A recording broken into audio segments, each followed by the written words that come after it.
गलतफहमी का शिकार नहीं होना। बजट सत्र में पक्ष और विपक्ष की गहमा गहमी जो है वो लगातार जारी है और जिस तरह का एपिसोड कल विधानसभा उपाध्यक्ष के साथ हुआ है उसके बाद काफी जो है आहत हुए हैं उपाध्यक्ष और इस वक्त हमारे साथ बातचीत के लिए वो मौजूद हैं। सर, कल सदन के अंदर जिस तरह से विक्रमादित्य सिंह आपके पास आए और थोड़ी तू में भी आपके बीच में हुई, आपने कहा है कि आपको जान का खतरा है, आपने सदन में ये बात कही है। ऐसा क्यों लग रहा है आपको कि आपको जान का खतरा है? नहीं, जिस तरह का एपिसोड 26 के बाद से कांग्रेस के लीडरों ने किया है और जिस तरह की भाषा और माननीय मुख्यमंत्री जी के अगेंस्ट और जिस तरह का व्यवहार उन्होंने पूरे हिमाचल में रखा है, मुझे लगता है विधानसभा में पिछले ही कल जब वो युवा विधायक हमारे जो अभी अभी जो है वो विधानसभा में आना शुरू हुए हैं ढंग से, तो उनको लगा कि मेरा स्कोप बनता है, बाकी लीडर बाहर हैं। तो वीरभद्र जी के बेटे हैं, उनको लगता है कि कांग्रेस में जो वंशवाद चलता है उसको टेक ओवर करने का यही बेहतर समय है और मार्शल बनने का और अपने आप को युवा घोषित करने का भी यही समय है। तो इस भ्रम में वो आ गए थे और फिर अपनी तरफ से उन्होंने कोशिश तो की प्रोवोक करने की और उकसाने की, लेकिन हम जो है वो कॉन्स्टिट्यूशनल पोस्ट पे हैं और उस पोस्ट से बंधे हुए हैं। उनको ये लगता है कि मैं शिमला से हूँ और चुराह चंबा जो है वो 500 किलोमीटर दूर है, तो उनके कार्यकर्ता नहीं होंगे। भारतीय जनता पार्टी का अपना जनाधार है। माननीय मुख्यमंत्री जी के नेतृत्व में एक बेहतरीन सरकार चल रही है और जिस तरह से माननीय मुख्यमंत्री जी इस प्रदेश में काम कर रहे हैं, प्रदेश की जनता समझती है। ये जो इस तरह का छुटभइये वाला तरीका जो उन्होंने लगाया है, उससे माननीय वीरभद्र सिंह जी भी बहुत आहत हुए हैं, ऐसा हमें समाचार प्राप्त हुआ है।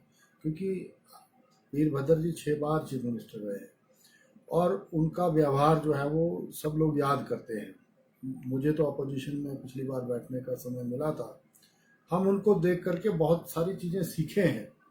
तो चाहिए तो इनको भी था कि इनसे हम वरिष्ठ भी हैं और अब तो ये पहली बार है, हम दूसरी बार के हैं और कॉन्स्टिट्यूशन को सीखना चाहिए इनको हमसे कि एक मजदूर का बेटा 500-600 किलोमीटर आ करके यहाँ की परंपरा को समझ जाता है और बिना किसी की गाइडलाइन के। आपके पास तो इतने बड़े सशक्त पॉलिटिशियन रहे हैं माननीय मुख्यमंत्री जी, पूर्व मुख्यमंत्री जी, तो ऐसे व्यक्ति से आपको सीखना चाहिए कम से कम। और अगर फिर भी आप अगर अपने पिताजी को फॉलो नहीं कर रहे हैं तो और आप जैसे युवा हैं, जैसे बुटेल साहब जी का बेटा है, वो भी उनके ही खेमे में है, वो बहुत बेहतरीन तरीके से संवाद करते हैं, बहुत बेहतरीन तरीके से। कल आपने देखा होगा वो पूरा वो रोकने की कोशिश कर रहे थे, उनसे सीखें, वो बुटेल साहब जी के लड़के से। तो इस तरह का रवैया जो है वो इस हाउस में मान्य नहीं है और इसीलिए मैंने कहा था कि वो जिस तरह की थ्रेट दे रहे हैं और जिस तरह व्यवहार है उनका, उससे भाई ये शिमला के राजा रहे हैं, ये कुछ भी करवा सकते हैं और ये जो है वो आम जनता को ऊपर उठते देख नहीं सकते। इसीलिए मैंने कहा था इनका इंटेंशन उस तरह का है। लेकिन विक्रमादित्य सिंह कह रहे हैं कि वो इस तरह का व्यवहार नहीं करते हैं। आपने जो है अभद्र टिप्पणी की जिस पे उनको गुस्सा है। वो तो नहीं करते, इसमें कोई शक नहीं है, लेकिन समय और जिस तरह की शख्सियत है उनकी और क्या करते हैं वो और कौन सी अदृश्य शक्ति उनसे करवाती है, वो तो उनको पता है कि क्यों किया उन्होंने ऐसा। तो वो जो उस तरह का वो जो व्यवहार है, उनको कहाँ से आया है, कैसे क्या हुआ है, मैं खुद इसमें असमंजस में हूँ कि उनको क्या कहूँ, मतलब क्या कहूँ। क्योंकि घराना इतना बड़ा है, माताजी पॉलिटिक्स में रही हैं, पिताजी रहे हैं और सक्रिय पॉलिटिक्स में है अभी तक। तो ऐसे व्यक्ति मतलब ऐसे राजघराने से हमें ये उम्मीद नहीं थी। वो तो उन्होंने वैसा आचरण किया है जो एक सामान्य कार्यकर्ता कई बार विचलन में कर लेता है और भारतीय जनता पार्टी का तो सामान्य कार्यकर्ता भी ऐसा नहीं करता। तो कांग्रेस जिस तरह से हारी है और मैंने कहा ना इनकी जो गुटबाजी है, इनको भी लगता है कि जो एक स्कोप बनता है लीडर बनने का, तो लीडर खुद नहीं बनता आदमी, जनता बनाती है और जनता के द्वारा ही जो है वो नेता घोषित होता है कोई।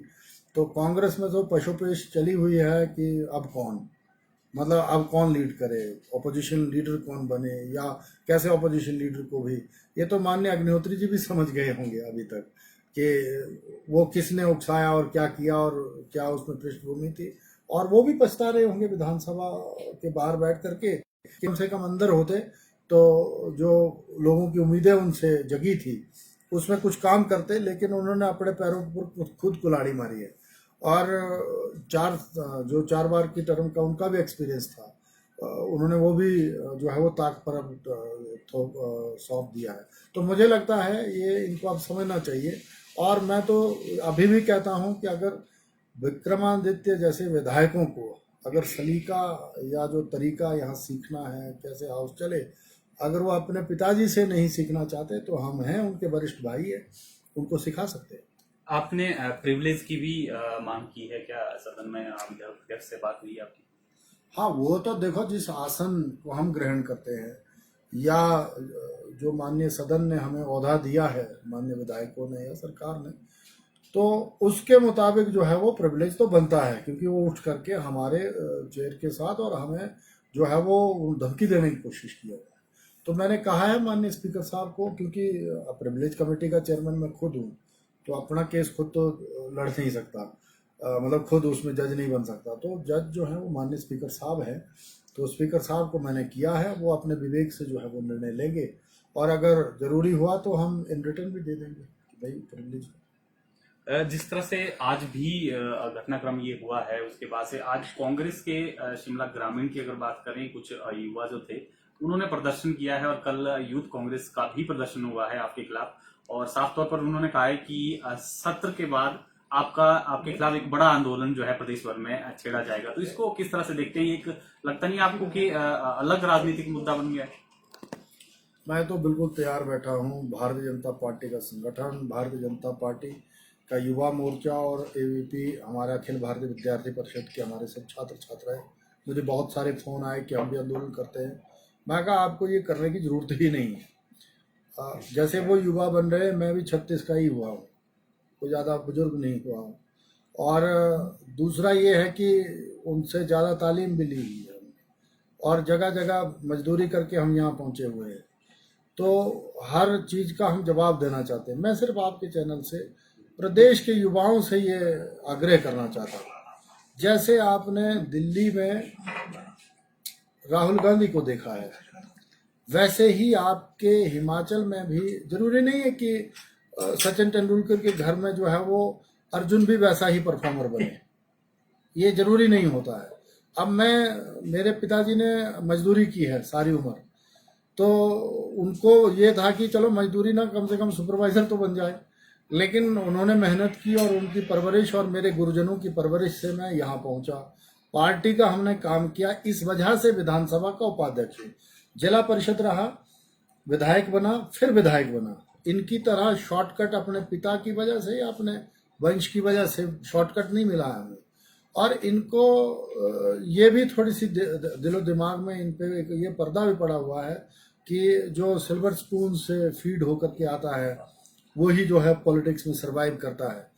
इस देश में आज चाय वाला जो है वो प्रधानमंत्री है, एक मिस्त्री का बेटा जो है वो इस प्रदेश का मुख्यमंत्री है, और आप देखेंगे एक पाइप फिटर का लड़का जो है वो यहाँ पर डिप्टी स्पीकर है। तो ये अब जो राजनीति है, युवाओं को मैं ये इसीलिए कह रहा हूँ, प्रदेश का युवा जो है वो को उतार दिया है, अब इनको जो है वो घर में बैठना चाहिए। और मुझे लगता है कि हिमाचल का युवा इस बात को समझेगा। सर, 4 दिन जो है सत्र को चले हुए हो गए है, और विपक्ष जो है नजर नहीं आ रहा है, बाहर बैठा है। हालांकि 5 लोग बाहर किए गए हैं, लेकिन जो बाकी विधायक हैं वो भी हर रोज वॉकआउट करके बाहर जा रहे हैं। तो क्या बजट सत्र इस बार का बिना विपक्ष के ही चलेगा, या आपको लगता है कि ये जो गतिरोध चल रहा है ये, अगर विरोध करना था, इतना ही दमदार विपक्ष होता तो वो अंदर हाउस न छोड़ करके बेल में जाता, वहां नारे लगाते, कुछ करते। एक नारा भरा और दूसरे नारे में बाहर चले गए ताकि मीडिया जाए, कवर करे और बस दिहाड़ी लग जाए उनकी। तो दिहाड़ी लगाने का काम है, हमने तो कहा एब्सेंट लगाओ इन सबकी, दिहाड़ी से भी महरूम हो। जो काम नहीं करते वो कोई जरूरी नहीं है कि वो इस तरह का होता है।